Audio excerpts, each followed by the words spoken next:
Welcome everyone to this week's video. Today we are on Fish Friday number 115 and we have a good one for you today. Today's fish is one of those interesting oddball aquarium fish that you might see in pet stores, but it's more found in your specialty stores. However, it is a really cool fish and I definitely encourage you to at least think about it if you are an experienced aquarist and you have not heard of this fish. Today's fish that we're going to be talking about is, and I apologize for my hair by the way, bam, the ropefish. Now, the ropefish, or scientific thing, Herpetoichthyes calabaricus, again that's Herpetoichthyes calabaricus. It is part of the family Polypteridae,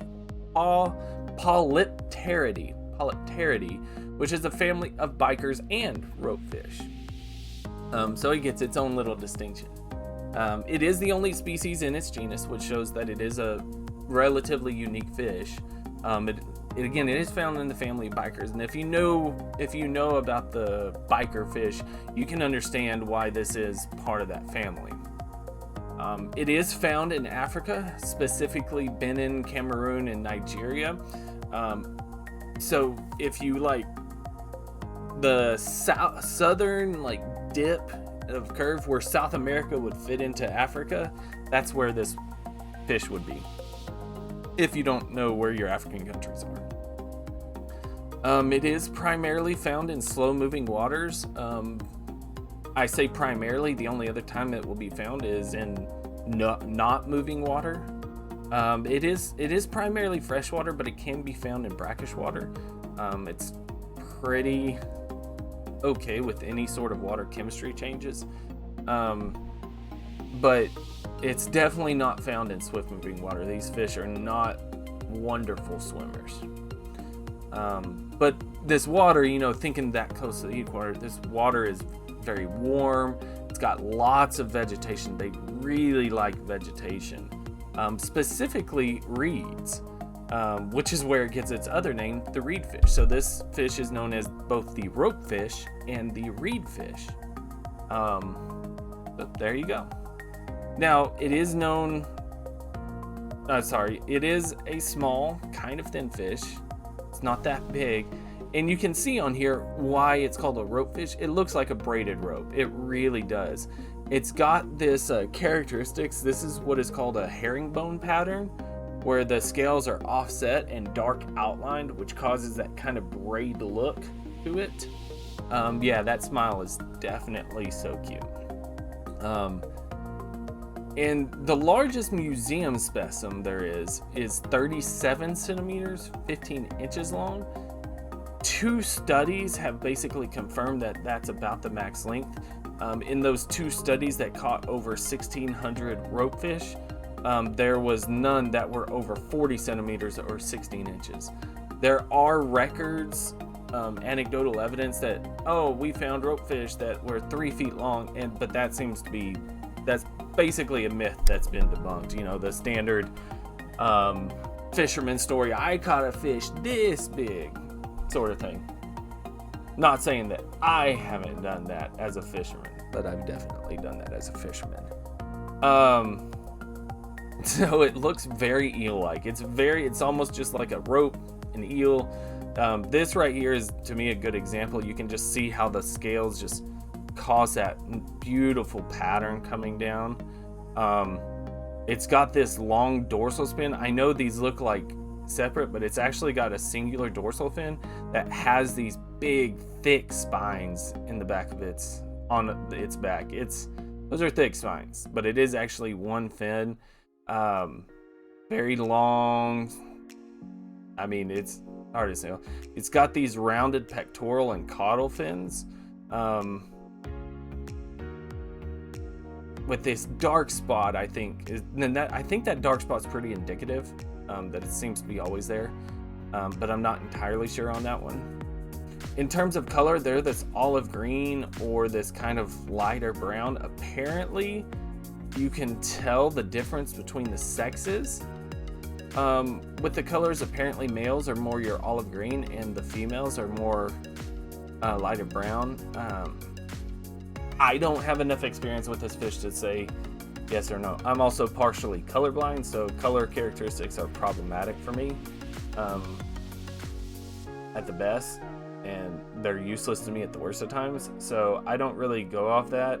So I don't think I could identify. Apparently there's some way to look at the anal fin, and that actually gives a perfect indication whether it's male or female. I couldn't find that, but I'm going to be honest, I did my research really late at night, which is an explanation for the hair, so that's why I may not know. I didn't find it. I didn't find anything, but if you are interested, just do some digging. They are a nocturnal fish. They feed on a variety of prey, worms, snails, small fish, etc. But that's not all they do. If you look, they have those tubular nostrils, and that's been prevalent in a lot of species of fish that have one thing in common: air breathing. And yes, the reedfish actually possesses a pair of lungs, and that enables it to fully breathe atmospheric air. This allows the species to survive in water that has extremely low dissolved oxygen content, which that's that slow-moving, tepid water, very lentic systems. It's just really low. And whenever they they actually spend an intermediate amount of time out of the water. And so in terms of their diet, they do eat etc., because they will go up on land and actually take food items on land. They will find bugs, they will find smaller snakes. It's there. But that actually is a problem for the ropefish. Remember I said that these are aquarium fish. They'll leave their aquarium. If they get the opportunity, they will leave their aquarium. We'll get into that a little more in just a second, but it's definitely problematic. They are classified as near threatened, primarily due to habit loss, but they are collected as food fish as well, and the aquarium trade. The aquarium trade has definitely put a dent in these, and all aquarium fish are wild caught. They have not been able to successfully reproduce this fish in captivity, so anytime you see these are wild caught. Now, I'm not saying get off of the aquarium fish, just be aware. They're very inquisitive, they're very peaceful. Bikers can be actually fairly aggressive. The ropefish is very peaceful, and actually gets bullied by other fish that are significantly smaller than it. They will bully this fish out, especially from there. So that's why you kind of have to keep track of them. They will, try and escape the bullying, and they'll do it by leaving the aquarium. Another bad thing about ropefish, if you've ever had an aquarium, you usually have a pipe or a piece of tubing that comes down that sucks the water into your filter. If they have enough space, they will actually get into that tubing, get into your filter, and unfortunately pass away due to the mechanics going on in there. So if you do have these, you need to make sure that every single crack is filled, because they'll try and escape the tanks. You cannot have an uncovered tank.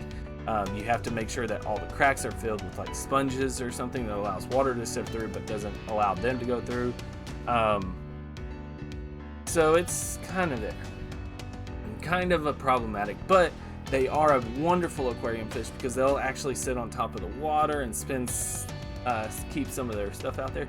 You could keep these in like a deep turtle aquarium setup, and it would be really cool. You could actually put some crickets in there and watch them like kind of go up on the land from there. They do need a big setup though. You really want a big setup for these fish to be happy. So it wouldn't be your normal like small turtle aquarium. You would need like the large terrarium style thing. But now for the interesting fact that we're going to end the video on today. And it actually has to do with their reproduction. And it actually blew my mind how this fish's life history of reproduction is. So the female actually deposits small batches of eggs between the anal fins of the male.